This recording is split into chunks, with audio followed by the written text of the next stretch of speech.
Vamos a hablar de los cuasicontratos. Vamos a hablar de los cuasicontratos que están regulados en el título 34 del libro cuarto del Código Civil desde el artículo 2284 y siguientes.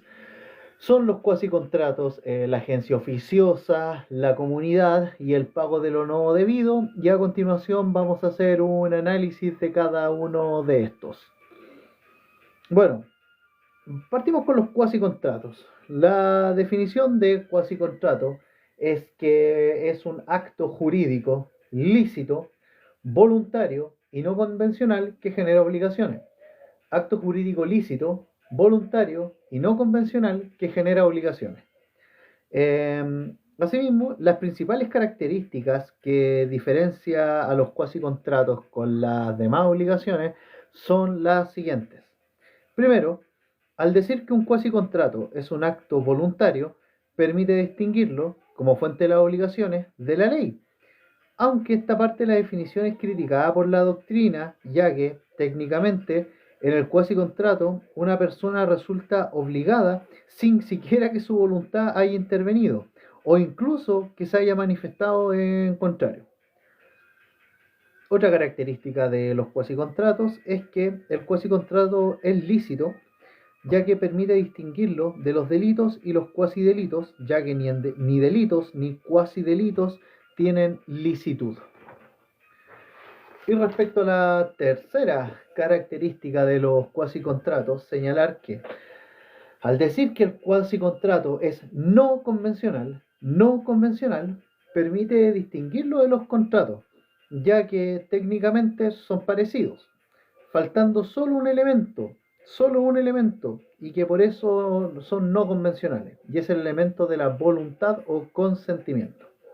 La doctrina aún así critica esta parte, ya que señala que el cuasicontrato se asemeja más a una obligación legal que a un contrato propiamente tal. Gracias, amigo, por los likes. La noción de cuasicontrato nace en Roma. Nació de una interpretación de los glosadores de textos latinos, en las cuales, bueno, los romanos hablaban de la figure causae, que la verdad es que a lo que se referían era una serie de relaciones jurídicas que no cabían en la obligación del contrato. Actualmente, la doctrina jurídica reconoce a los cuasicontratos como obligaciones legales. Actualmente, un sector de la doctrina reconoce a los cuasicontratos como obligaciones legales porque es la ley la que determina cuándo una persona, con su actuación, se obliga y puede obligar a otras. Bueno, el carácter convencional es una de las principales diferencias del contrato con el cuasi contrato. En tanto en cuanto el elemento voluntad y consentimiento no está presente en un cuasi contrato, al menos no de forma perfecta, ya que esto tendría que asemejarse mucho más a una obligación legal que a un contrato en sí mismo, sin perjuicio de que los cuasicontratos se encuentran regulados en el mismo libro, el libro cuarto del Código Civil, donde se regulan precisamente los contratos.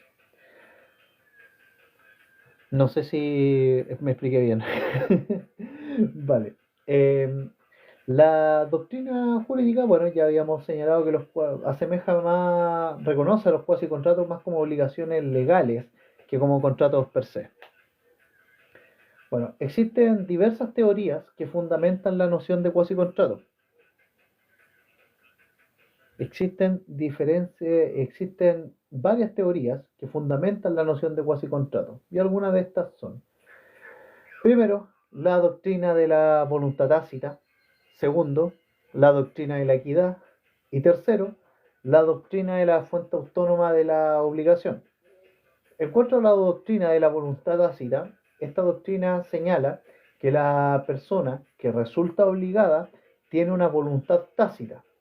Aunque, ojo, esta doctrina de la voluntad tácita es rechazada porque, al existir voluntad tácita, habría más bien un contrato y no un cuasi contrato. Tenemos también la doctrina de la equidad, ya que y la doctrina de la equidad señala más bien que es el legislador el que establece los cuasicontratos por razones de equidad. Entonces la doctrina de la equidad sostiene que el legislador establece los cuasicontratos por razones de equidad. Y respecto a la doctrina de la fuente autónoma de la obligación, señala que se aceptan como cuasicontratos el pago de lo no debido y la agencia oficiosa, como fuentes autónomas de la obligación. Y tanto el pago de lo no debido como la agencia oficiosa están regulados en el título 34 del Código Civil. En razón de esto, señalar que los principales contratos que están regulados en nuestro código son la agencia oficiosa, el pago de lo no debido y la comunidad.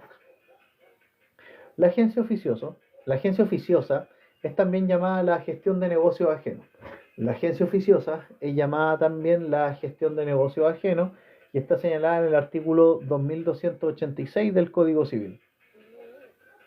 Esta agencia oficiosa se puede definir como un cuasicontrato por el cual el que administra sin mandato los negocios de alguna persona se obliga para con esta y la obliga en ciertos casos. La agencia oficiosa entonces es un cuasicontrato por el cual el que administra sin mandato los negocios de alguna persona se obliga para con esta y la obliga en ciertos casos.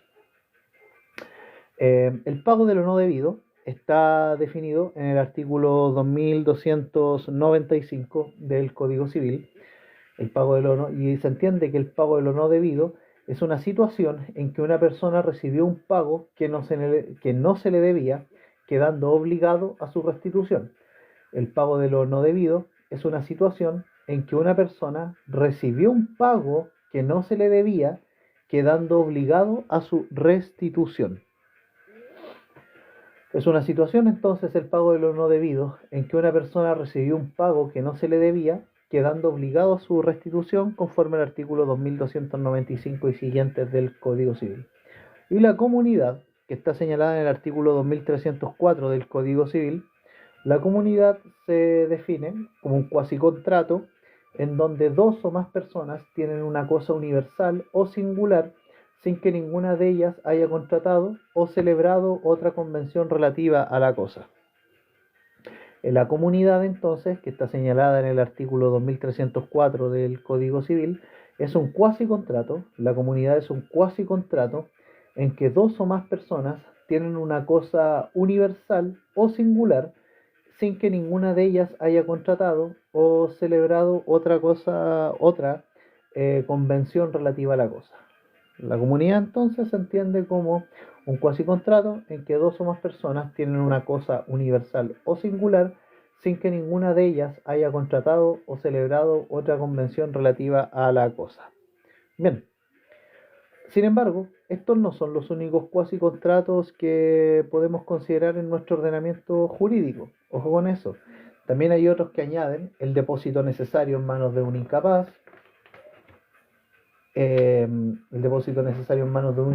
y el desagüe de mina vecina. Respecto al depósito necesario en manos de un incapaz, en estos casos existe un cuasicontrato, el cual obliga al depositario a cumplir con el encargo del depositante sin requerir la autorización de su representante legal. El depósito necesario de un incapaz, bueno, es un caso en que existe un cuasicontrato, el cual obliga al depositario a cumplir con el encargo del depositante sin requerir la autorización de su representante legal. El Código Civil recurre a la noción de cuasicontrato porque, al ser una parte incapaz, este contrato sería nulo, pero la doctrina señala que en realidad es una obligación legal en virtud de una situación de emergencia en la que se encuentra el depositante.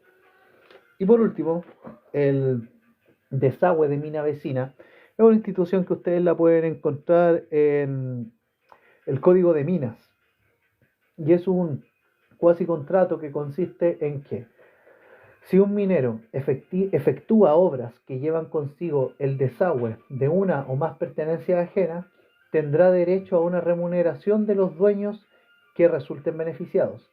Es un cuasi contrato porque resulta obligado el vecino que no concurrió a la obra minera, pero que podrían beneficiarse. Aunque ojo, la doctrina jurídica señala que en realidad incluso podría tratarse de un caso de aplicación de enriquecimiento sin causa, pero estas son discusiones aparte.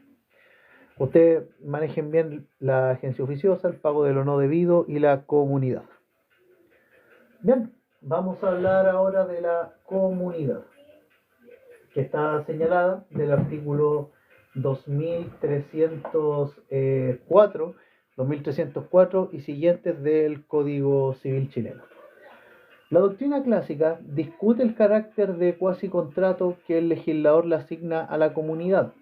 De hecho, el Código Napoleónico, que es fuente de nuestra fe, no la considera un cuasi contrato a la comunidad.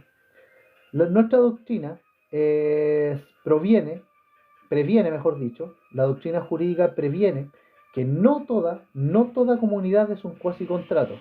De hecho, hay casos regulados en el Código Civil donde a pesar de que se genere una comunidad, no se está ante un cuasi contrato. Ojo con eso.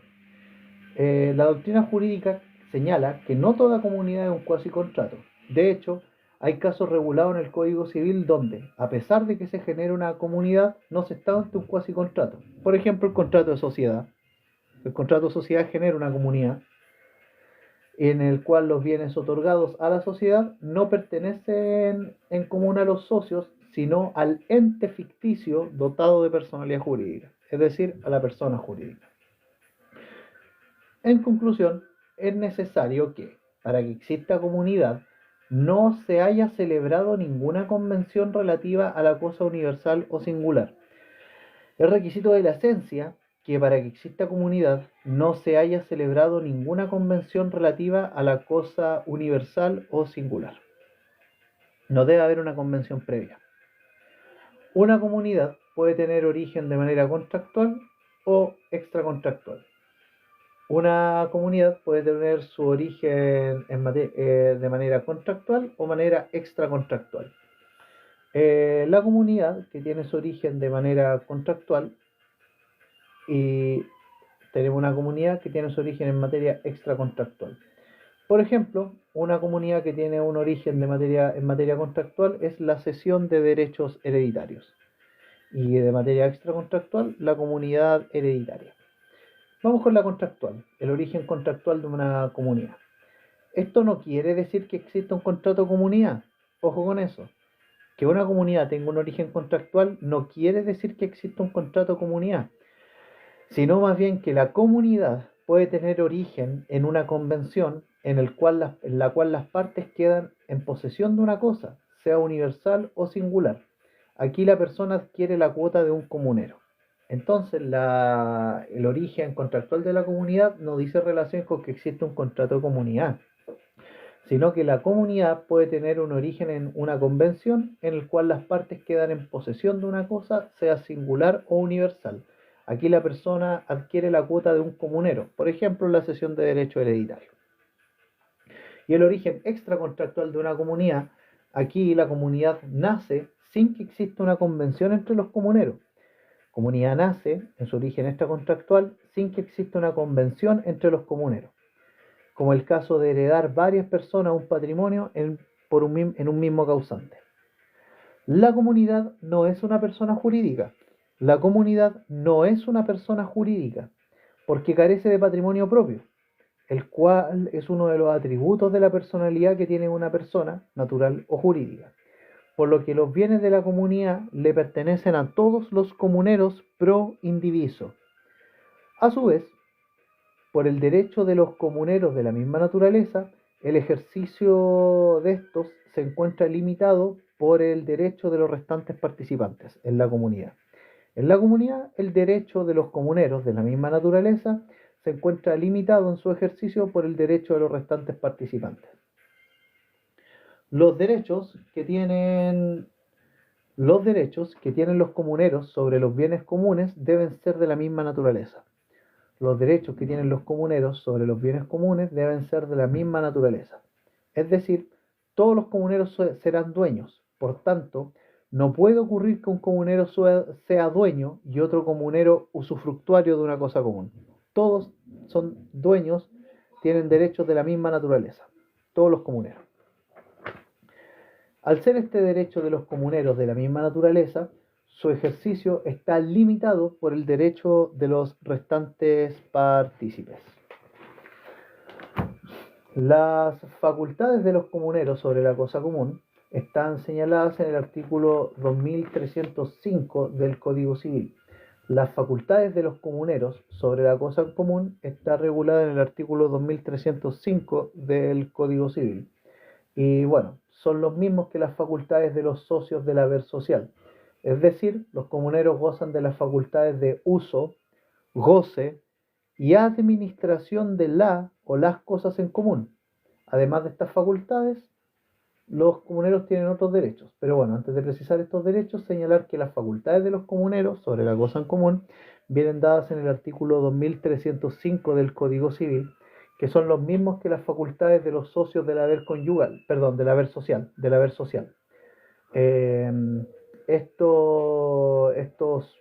estas facultades son de uso, goce y administración de la o las cosas en común. Y además de estas facultades, los comuneros tienen los siguientes derechos, que son derecho a oponerse, derecho al uso, derecho a obligar a los otros comuneros a conservar la cosa, derecho a oposición a innovaciones sobre la cosa común y derecho para enajenar su cuota. Entonces los comuneros tienen derecho a oponerse, derecho al uso, derecho a obligar a los otros comuneros a conservar la cosa, derecho a la oposición a innovaciones sobre la cosa en común y derecho para enajenar su cuota. Vamos con cada uno de estos. El derecho a oponerse se conoce también como el ius prohibendi y está manifestado en el artículo 2081 del Código Civil. El derecho a oponerse consiste en que un comunero tiene derecho a oponerse, valga la redundancia, a los actos de administración de los otros comuneros. Por tanto, con un solo comunero que se oponga, se impide la realización del acto jurídico querido por los demás comuneros. La oposición se debe formular antes de que se ejecute el acto jurídico o antes de que haya producido efectos legales en la comunidad. Ojo con eso. En cuanto al derecho al uso, este está señalado en el artículo 2081, número 2 del Código Civil, y el derecho al uso consiste en que cada comunero tiene derecho a servirse para su uso personal de la cosa en común, con tal que la emplee según su destino ordinario, sin perjudicar a la comunidad y sin perjudicar el justo uso de los otros partícipes. El derecho al uso consiste en que cada comunero tiene derecho a servirse para su uso personal de la cosa en común, con tal que emplee este uso según el destino ordinario de la cosa en común, sin perjudicar la comunidad y sin perjudicar el justo uso de los otros partícipes. Otro derecho que tiene es el derecho que tiene el comunero o los comuneros, es el derecho a obligar a los otros comuneros a conservar la cosa. Derecho de obligar a los otros comuneros a conservar la cosa. Este derecho consiste en que cada comunero tiene el derecho de obligar a los otros comuneros a que hagan también las expensas necesarias para que se conserve la cosa pro indiviso. Es un derecho que consiste en que cada comunero puede obligar a los otros comuneros a que también hagan las expensas necesarias para que conserve la cosa pro indiviso. Esto se justifica en que las mejoras necesarias, que están destinadas a la conservación de la cosa, benefician a todos los comuneros. Se justifica en que las mejoras necesarias, que están destinadas a conservar la cosa, benefician a todos los comuneros. El legislador busca evitar que el comunero diligente deba efectuar por sí solo las expensas necesarias y luego repetir en contra de los restantes comuneros.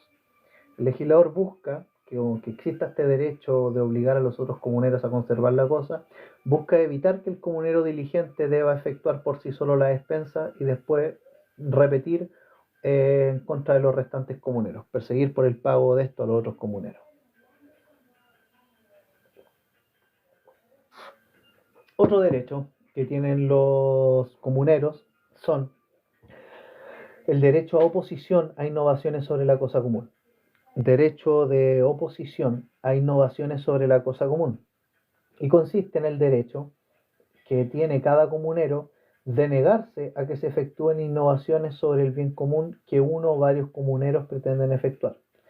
Este derecho a oposición a innovaciones sobre la cosa en común, que está señalado en el artículo 2081, número 4 del Código Civil, consiste en el derecho que tiene cada comunero de negarse a que se efectúen innovaciones sobre el bien común que uno o varios comuneros pretenden efectuar. Téngase presente que solo alude a las innovaciones sobre bienes inmuebles. Solo alude a las innovaciones sobre bienes inmuebles, por lo que quedan dudas si acaso aplicaría para los bienes muebles. Hay doctrina que ha concluido que en estos casos el comunero podría protegerse en virtud de las otras facultades que tienen los comuneros, pero eso ya es discusión doctrinaria. Quédense con que el derecho posiciona innovaciones sobre la cosa en común consiste en el derecho que tiene cada comunero de negarse a que se efectúen innovaciones sobre el bien común que uno o varios comuneros pretenden efectuar, por lo que solo alude a innovaciones sobre bienes inmuebles, quedando en duda qué pasaría con bienes muebles. Y por último, un último derecho que tienen los comuneros es el derecho para enajenar su cuota. Es el derecho para enajenar su cuota. Este derecho para enajenar su cuota lo pueden encontrar en los artículos 1812 y 1320 del Código Civil. Y el derecho para enajenar su cuota consiste en que la enajenación se puede efectuar aún sin consentimiento de los restantes comuneros. El derecho para enajenar la cuota, aquí la enajenación de su cuota se puede efectuar aún sin consentimiento de los otros comuneros. Pónganse en el caso de las personas que venden sus derechos hereditarios, de la cesión por derecho hereditario. Respecto de los acreedores de un comunero, pueden perseguir la cuota que al comunero deudor le corresponda en la cosa pro indiviso. Respecto de los acreedores de un comunero, estos pueden perseguir la cuota que al comunero deudor le corresponda en la cosa pro indiviso. Ahora vamos a hablar de la administración pro indiviso. ¿Qué es la administración pro indiviso? Bueno, la administración pro indiviso está regulada en el Código de Procedimiento Civil. La administración pro indiviso se encuentra regulada en el Código de Procedimiento Civil y bueno, hace referencia a la designación en juicio de un administrador de la comunidad, quien será conocido como el administrador pro indiviso, que durará en su cargo hasta que se efectúe el juicio de partición. Entonces, la administración pro indiviso es la designación en juicio de un administrador de la comunidad, quien será conocido como administrador pro indiviso, que durará en dicho cargo hasta que se efectúe la partición. Para lograr esta designación se debe citar a comparendo a los interesados.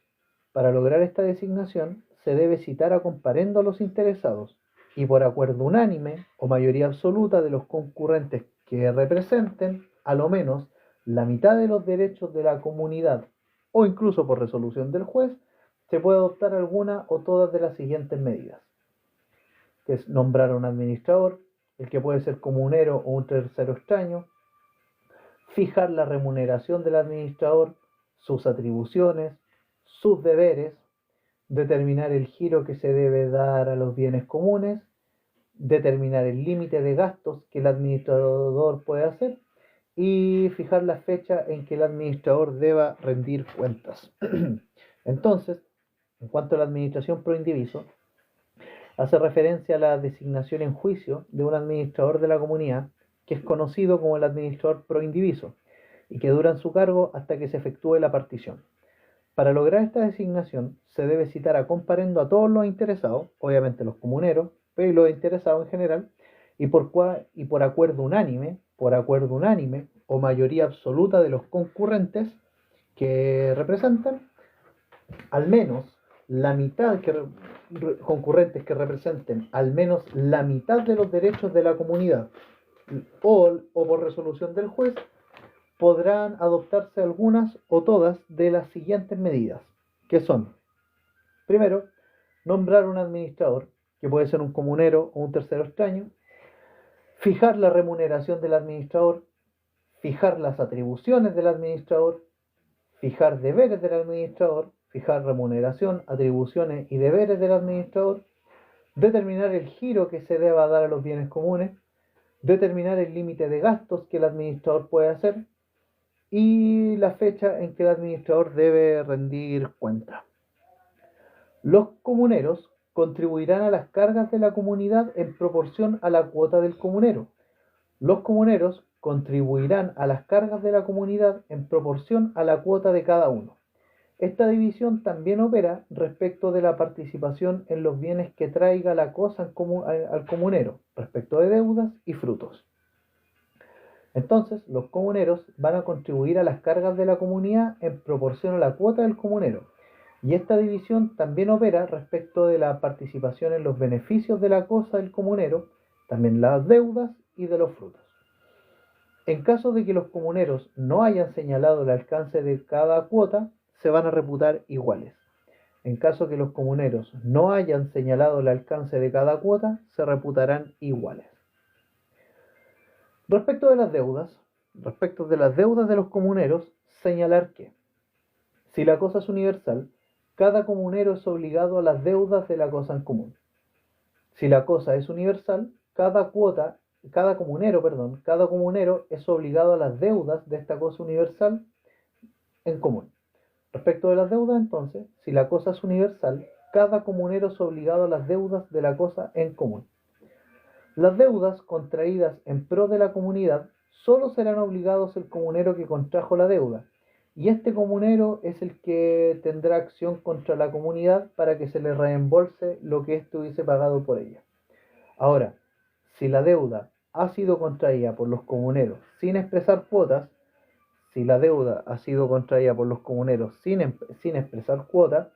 todos serán obligados al acreedor en partes iguales.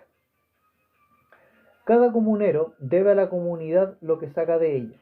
Cada comunero debe a la comunidad lo que saca de ella, incluyendo los intereses corrientes de los dineros comunes que haya empleado en los negocios particulares. Cada comunero debe a la comunidad lo que saca de ella, incluyendo los intereses corrientes de los dineros comunes que haya empleado en sus negocios particulares. La cuota del comunero insolvente grava a los demás comuneros. La cuota del comunero insolvente grava a los demás comuneros. Cada comunero es responsable hasta de culpa leve por los daños que haya causado en las cosas y negocios comunes. Cada comunero es responsable hasta de culpa leve, o sea, no haber actuado con el estándar del buen padre de familia conforme al artículo 44. Cada comunero es responsable hasta de la culpa leve por los daños que haya causado en las cosas y negocios comunes. Ahora, para finalizar con la comunidad, el primero de los cuasicontratos que estamos analizando, vamos a hablar de cómo se extingue la comunidad. Cómo se extingue la comunidad. O cómo termina, mejor dicho. ¿Cómo termina la comunidad? Bueno, la comunidad puede terminar de tres modos. Puede terminar por la reunión de las cuotas de todos los comuneros en una sola persona, por la reunión de todas las cuotas de los comuneros en una sola persona, por la destrucción de la cosa en común, o por la división del haber común. Hola Capriz, ¿qué tal? Bienvenida. Qué alegría tenerte acá. Justo estamos terminando comunidad y nos quedaría pago de lo no debido y agencia oficiosa. Entonces la comunidad termina por la reunión de todas las cuotas de los comuneros en una sola persona, por la destrucción de la cosa en común, o por la división del haber común. ¿Y qué quiere decir la división del haber común? Esto está señalado en el artículo 2313 del Código Civil. Y la división del haber común consiste en la división de las cosas comunes, derechos y obligaciones que resulten de ella, y que se sujetan a las reglas de la partición de la herencia. Esto está señalado en el artículo 34 del libro cuarto del Código Civil. Entonces, la comunidad, como habíamos dicho, termina por la reunión de las cuotas en todos los comuneros en una sola persona, por la reunión de las cuotas de todos los comuneros en una sola persona, la destrucción de la cosa en común y la división del haber en común, conforme lo señala el artículo 2313 de la división de cosas comunes, derechos y obligaciones que se sujetan a las normas de la partición de la herencia, conforme el artículo final del título 34 del libro cuarto del Código Civil. Bien, eso respecto a la comunidad. A continuación vamos a ver el pago de lo no debido. El pago de lo no debido.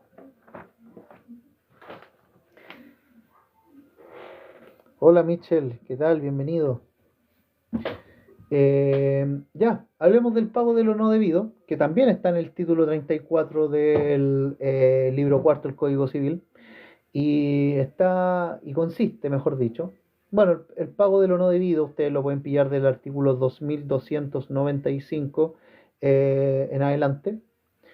Estamos bien, aquí ya empezamos con el estudio de obligaciones, compañeros, así que aquí todo va a quedar como le habíamos dicho en YouTube, en nuestro canal. Ya, vamos con el pago de lo no debido entonces. Todo pago supone la existencia de una deuda, es decir, una obligación que se pretende extinguir por dicho pago.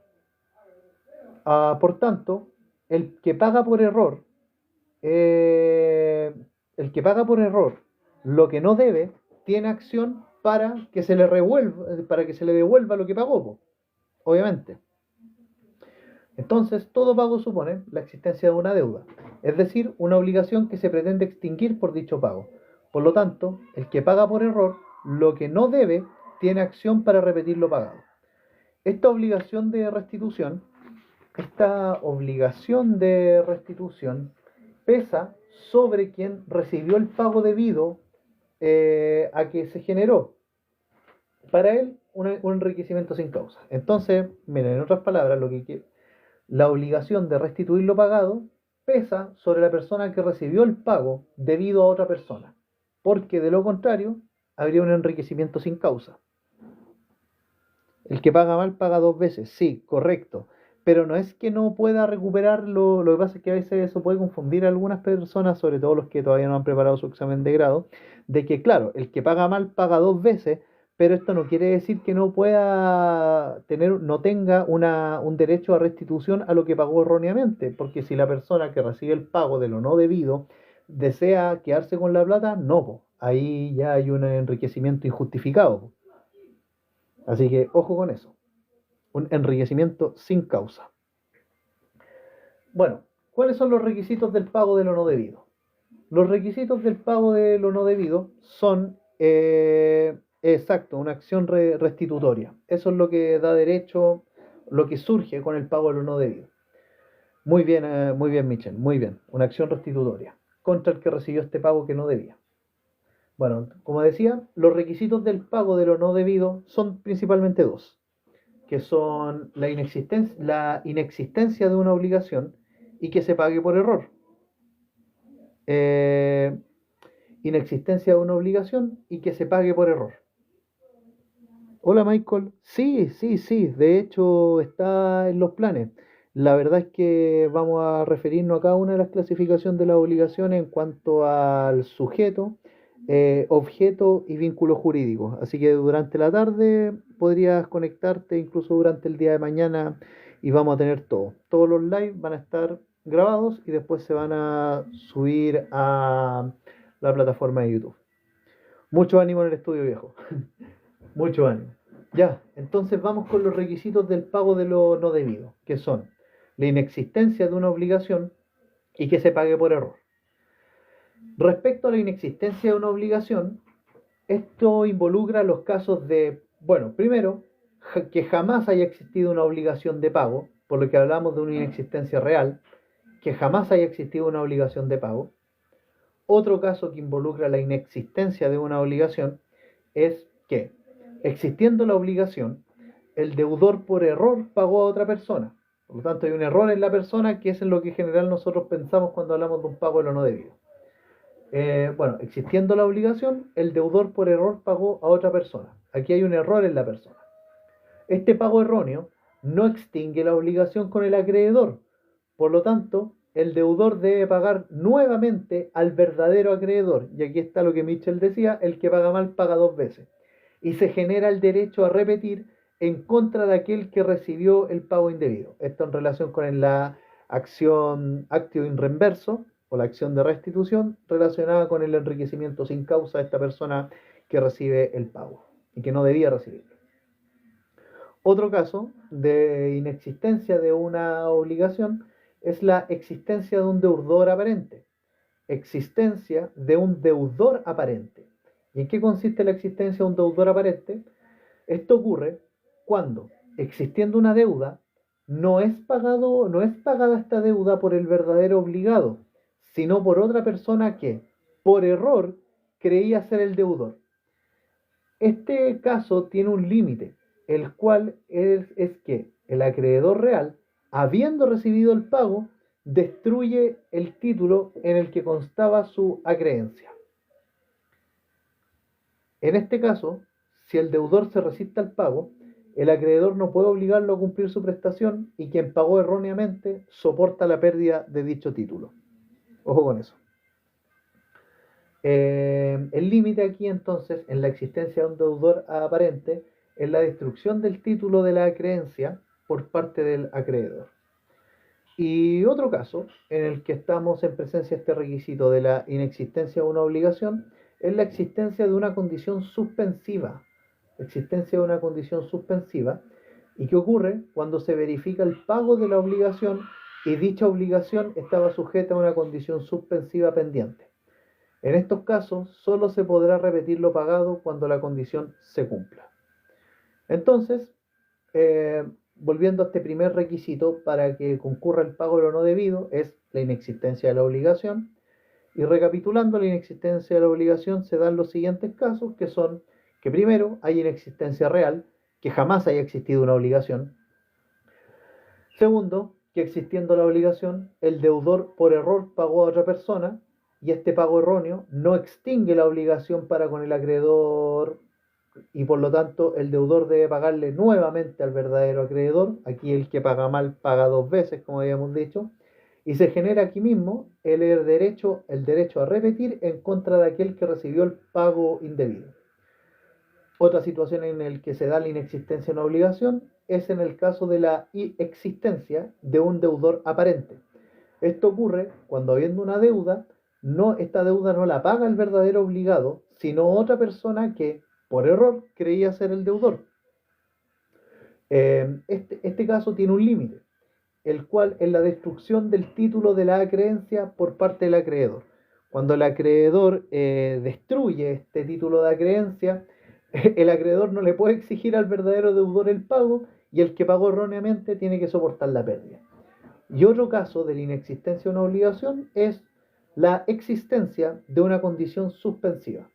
Se verifica, ocurre, mejor dicho, cuando se verifica el pago de la obligación y dicha obligación estaba sujeta a una condición suspensiva que todavía estaba pendiente. En este caso, solo se podrá repetir lo pagado cuando la condición se cumpla. Solo se podrá repetir lo pagado cuando la condición se cumpla. Bueno, esos casos relativos al primer requisito del pago de lo no debido, que es la inexistencia de una obligación. Y el segundo requisito del pago de lo no debido es el más obvio: que se pague por error. Que se pague por error.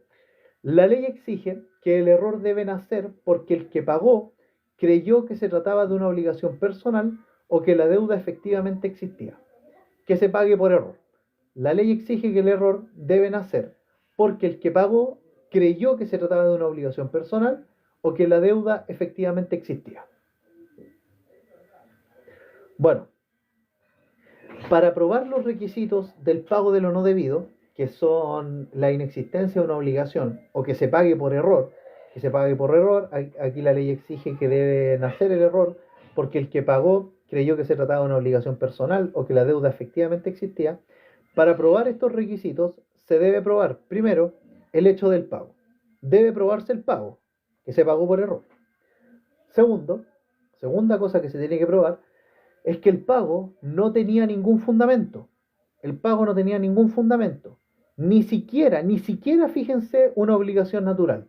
O si existía, estaba sujeto su nacimiento al cumplimiento de una condición pendiente, o quien pagó no era el deudor, o si lo era, no pagó al verdadero acreedor.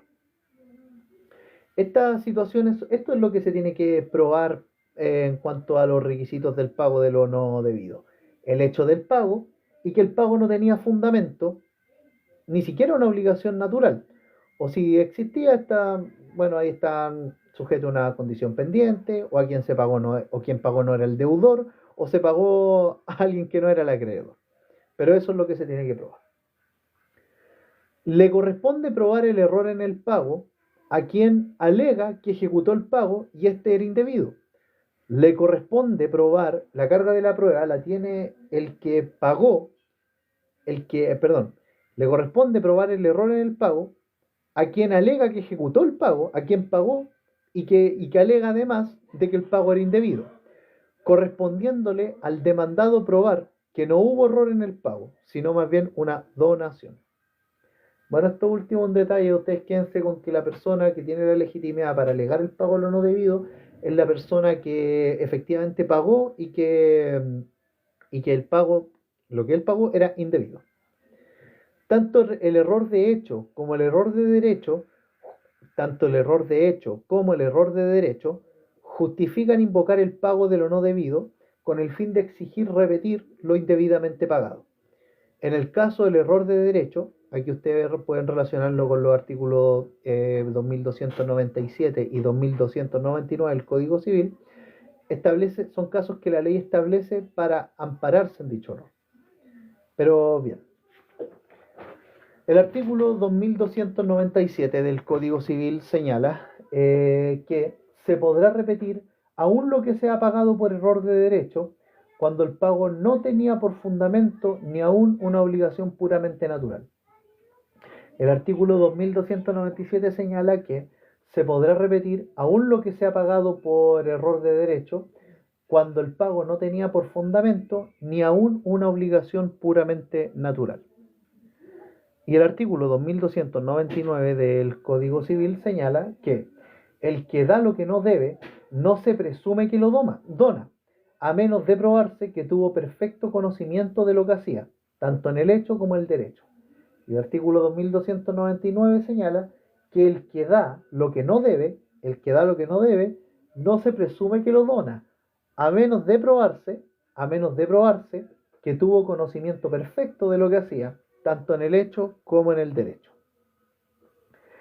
El efecto que se genera por el pago de lo no debido es la obligación de restituir lo indebidamente recibido, la acción de restitución, como dijo Mitchell.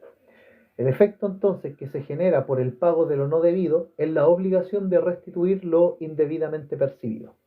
La cuantía de la obligación depende de la buena o mala fe de quien recibió el pago. Si hay buena fe del acreedor, los efectos que se generan son: primero, si recibió dinero o cosa fungible, está obligado a la restitución tanto en el mismo género como calidad. Si hay buena fe de este acreedor o falso acreedor, los efectos son: si recibió dinero o cosa fungible, está obligado a la restitución tanto en el mismo género y calidad. Ahora, no responderá de los deterioros o pérdidas de la especie o cuerpo cierto indebidamente recibido. No responderá de los deterioros o pérdidas de la especie o cuerpo cierto indebidamente recibido. Y si vendió la cosa recibida indebidamente, deberá restituir el precio de venta y ceder las acciones que tenga en contra del comprador. Este último en caso de que todavía el comprador no haya efectuado el pago íntegro.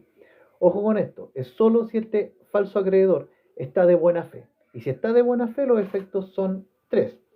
Primero, si recibió el dinero o cosa fungible, está obligado a la restitución tanto en el mismo género y calidad.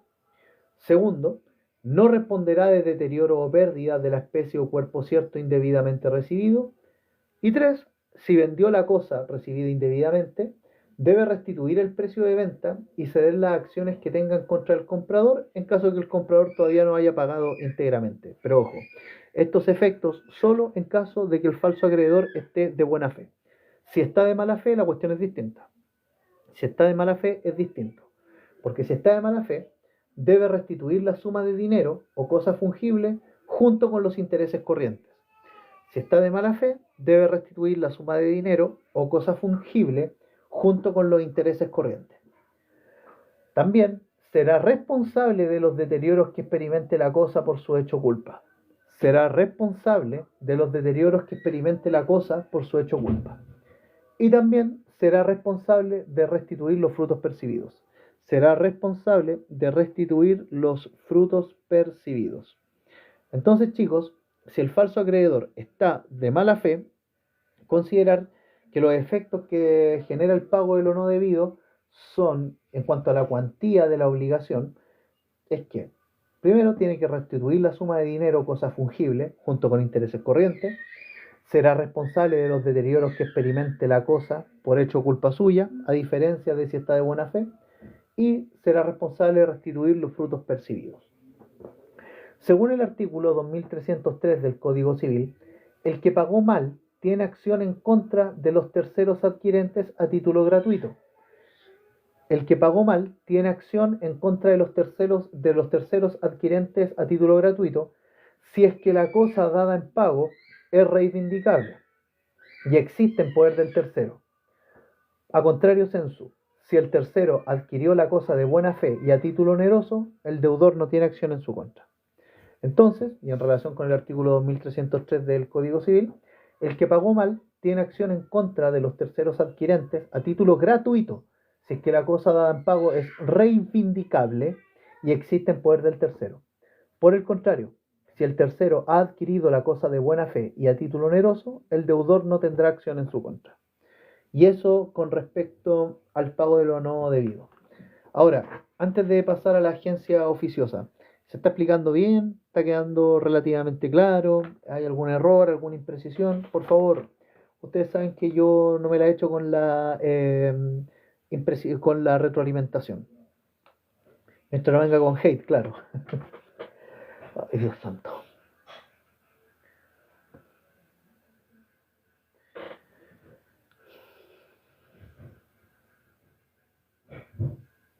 Ya con la agencia oficiosa vamos a estar terminando los cuasi contratos y después vamos a ver la clasificación de las obligaciones. Nos vamos a tirar al tiro con la clasificación de las obligaciones después de los cuasi contratos, gente.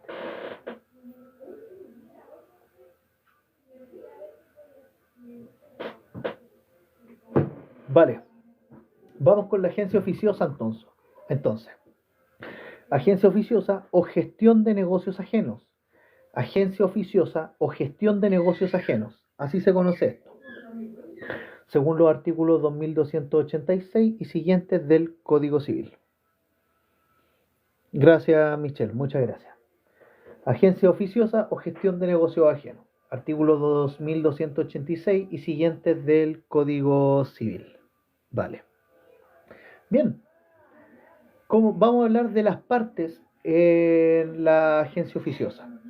Las partes en la agencia oficiosa son el agente oficioso, también llamado gerente o gestor, agente oficioso, también llamado gerente o gestor, y es la persona que realiza la gestión sin la existencia de un título que le preceda. El agente oficioso, gerente o gestor, es la persona que realiza la gestión sin la existencia de un título que le preceda. Y está el interesado, que es la persona por cuya cuenta verifica la gestión. Las partes entonces en la agencia oficiosa se denominan agente oficioso, gerente o gestor, que es la persona que realiza la gestión sin la existencia de un título que le preceda, y el interesado, que es la persona que, por cuya cuenta, verifica la gestión. Los requisitos para que se genere la agencia oficiosa son los siguientes. Los requisitos para que se genere la agencia oficiosa son los siguientes. Primero, el gerente debe actuar sin mandato. El gerente debe actuar sin mandato. Segundo, el interesado no debe haber prohibido expresamente la gestión. Y tercero, el gerente debe actuar con la intención de obligar al interesado. Estos son los tres requisitos de la agencia oficiosa: que el gerente o agente oficioso o gestor debe actuar sin mandato, que el interesado no debe haber prohibido expresamente la gestión y que el gerente debe actuar con la intención de obligar al interesado. Ya. Respecto a que el gerente debe actuar sin mandato, esto implica que la intervención del gerente debe ser espontánea. En caso contrario, se estará ante un mandato. En cuanto a que el interesado no debe haber prohibido expresamente la gestión, hay que señalar que quien administró el negocio ajeno, existiendo dicha obligación, no tiene acción en contra del interesado. Que ojo, el interesado no debe haber prohibido expresamente la gestión implica que quien administró el negocio ajeno, existiendo dicha obligación, existiendo dicha obligación, no tiene acción en contra del interesado a menos que se acredite que su gestión le fue útil al interesado y que la utilidad acreditada exista al tiempo de interponerse la demanda ante el gestor. O sea, perdón, la persona que realiza esta gestión no tiene derecho a ninguna acción frente al interesado a menos que acredite que su gestión fue útil o que la utilidad acreditada exista al tiempo de interponerse la demanda por el gestor. Y el tercer requisito es que el gerente debe actuar con la intención de obligar al interesado. El gerente debe actuar con la intención de obligar al interesado y de no existir esta intención se estará ante un acto de mera liberalidad. Ya. Ligado al tercer requisito, que el gerente debe actuar con la intención de obligar al interesado, de no existir esta intención se estará ante un acto de mera liberalidad. Bueno, el legislador dispone el caso de la persona que cree hacer un negocio propio y en realidad ejecuta el de otra persona.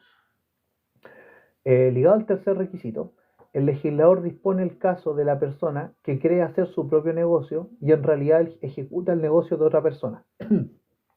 En este caso, el gerente tiene derecho para ser reembolsado hasta la concurrencia de la utilidad efectiva que hubiere resultado para el verdadero dueño del negocio y que dicha utilidad exista al tiempo de la demanda. Vale. Ahora, nuevamente ligado al tercer requisito, el legislador dispone en caso de que una persona A hace el negocio de otra persona B, creyendo que efectúa el negocio de otra persona C. Este es un caso un poco enredado. En este caso, el error de la persona carece de importancia porque el gestor tuvo la intención de obligar al interesado. Por tanto, tiene derecho a que se le reembolse los gastos en que incurre. Respecto a la capacidad de las partes, el gerente debe ser capaz, mientras que el interesado no requiere plena capacidad. Respecto de la capacidad de las partes, el gerente debe ser capaz, mientras que el interesado no requiere ser capaz. Los efectos de la agencia oficiosa varían si se está haciendo referencia al gerente o al interesado. Los efectos de la agencia oficiosa varían si se está haciendo referencia al gerente o al interesado. Hay efectos tanto respecto al gerente como efectos respecto del interesado. Bueno, respecto del gerente, sus obligaciones son las mismas que las obligaciones del mandatario. Respecto del gerente, sus obligaciones son las mismas que las obligaciones del mandatario. Así es, amigo, así es. El error en la persona, en principio, no vicia el consentimiento, salvo si se tuvo en especial consideración la calidad de la persona al momento de contratar. Claro. Bien. Entonces los efectos de la agencia oficiosa varían si se está haciendo referencia al gerente o al interesado.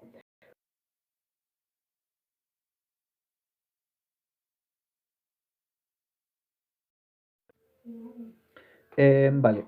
Respecto del gerente, sus obligaciones son las mismas que las del mandatario. Es decir, primero, deberá emplear el cuidado del buen padre de familia, por lo tanto responde de culpa leve, conforme al artículo 44. Deberá emplear el cuidado del buen padre de familia, por lo que responderá de culpa leve, aunque esta responsabilidad puede ser mayor o menor según la circunstancia de la gestión. ¿Por qué? Porque Si se ha hecho cargo para salvar el negocio de un peligro inminente, el gestor solo responde de culpa grave. Ahora, si se hace cargo voluntariamente, el gestor responderá de culpa leve. Pero si se ha ofrecido para realizar la gestión impidiendo que otros lo hagan, responde de toda culpa, incluso culpa levísima. Con la culpa, mira, tú para revisar el artículo 44 ten en consideración lo siguiente. La culpa en materia contractual se gradúa y hay tres niveles de graduación de culpa, que está la culpa lata o la culpa grave, la culpa leve y la culpa levísima, que la culpa levísima es la más gravosa que se impone. La culpa lata o culpa grave eh, la culpa lata o culpa grave impone un estándar mínimo, por lo que ésta equivale al dolo, ¿cachai? De la persona, que incluso una persona imprudente ocuparía en sus negocios.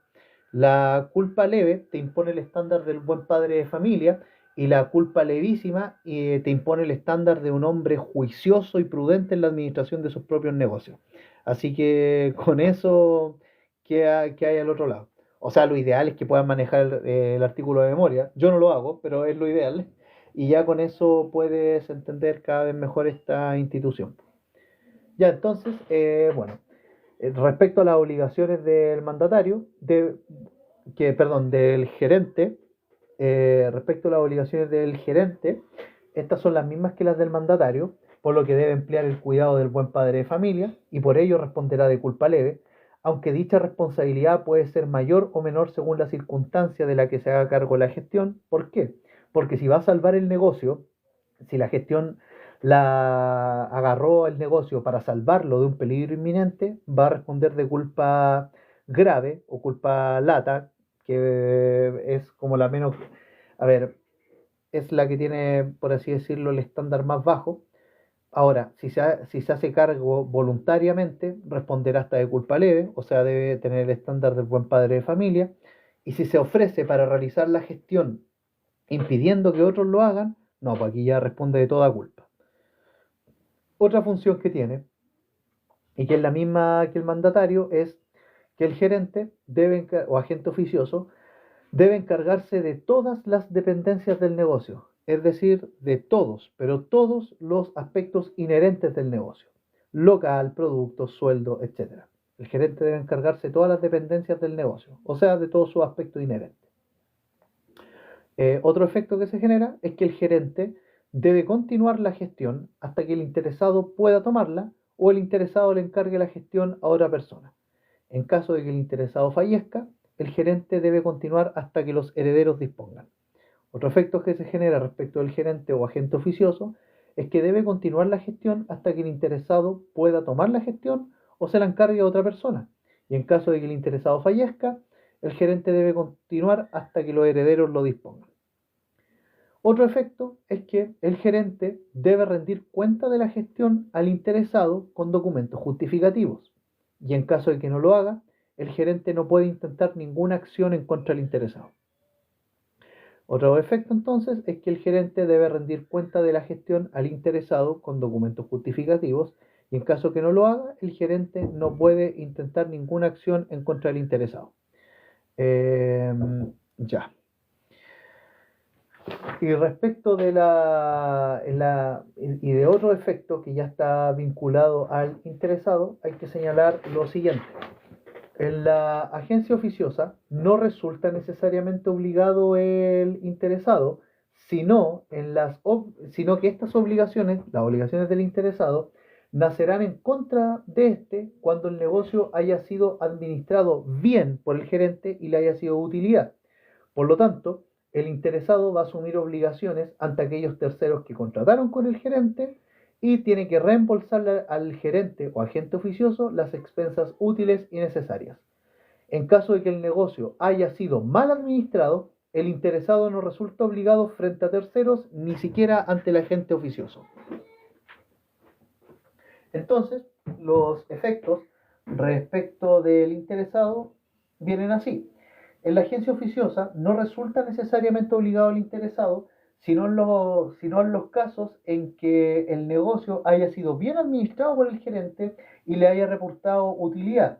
Por lo tanto, el interesado va a asumir las obligaciones que contrajo ante terceros por medio del gerente o agente oficioso y aparte le debe reembolsar al agente oficioso o gerente las expensas útiles y necesarias. En caso de que el negocio haya sido mal administrado, el interesado no resulta obligado frente a los terceros ni tampoco ante el gerente. Y entonces, y recordar que los efectos respecto del gerente o agente oficioso son que va a tener las mismas obligaciones del mandatario y que deberá emplear el cuidado del buen padre de familia, respondiendo de culpa leve, aunque esta culpa puede ir variando en atención a que sí, por ejemplo, se hizo cargo del negocio para salvarle un peligro inminente, en cuyo caso va a responder de culpa grave, o si se hizo cargo voluntariamente, responde hasta de culpa leve, o si se ofreció para realizar la gestión impidiendo que otros lo hicieran, responderá de toda culpa. Otro efecto es que el gerente debe encargarse de todas las dependencias del negocio, es decir, de su aspecto inherente, local, producto, sueldo, etcétera, y que el gerente debe continuar la gestión hasta que el interesado pueda tomarla o le encargue la gestión a otra persona. En caso de que el interesado fallezca, el gerente deberá continuar hasta que los herederos dispongan. Y aparte, el gerente debe rendir cuenta de la gestión al interesado con documentos justificativos. Y en caso que no lo haga, el gerente no puede intentar ninguna acción en contra del interesado. Eh, y ya con esto terminamos, chicos, para liberarlo. Lo que pasa es que es importante la precisión sobre esto y repetirlo hasta el cansancio porque estas preguntas los pueden sacar de apuro tanto en un examen de grado como en un examen oral. Bueno, y en la agencia oficiosa no resulta necesariamente obligado al interesado, sino solo en caso de que la gestión le haya reportado utilidad y por lo tanto aquí el interesado va a asumir sus obligaciones con aquellos terceros con los que contrató el agente oficioso y aparte le debe reembolsar al gerente oficioso las expensas útiles y necesarias. Ahora, si el negocio fue mal administrado, entonces el interesado sale libre de polvo y paja. No es obligado ni frente a terceros ni ante el gerente. Y con eso terminamos, amigos míos. Terminamos de ver los cuasi contratos. Y ahora un ratito más porque tengo que ir a almorzar. Vamos a hablar de la clasificación de las obligaciones hasta donde lleguemos, ¿vale? Muchas gracias por haberse conectado y haber estado hasta acá. Eh, a Michelle, Capriz, Patricio, Javi, Jorge. Así que estén muy bien. Cuídense. Nos vemos en un ratito más.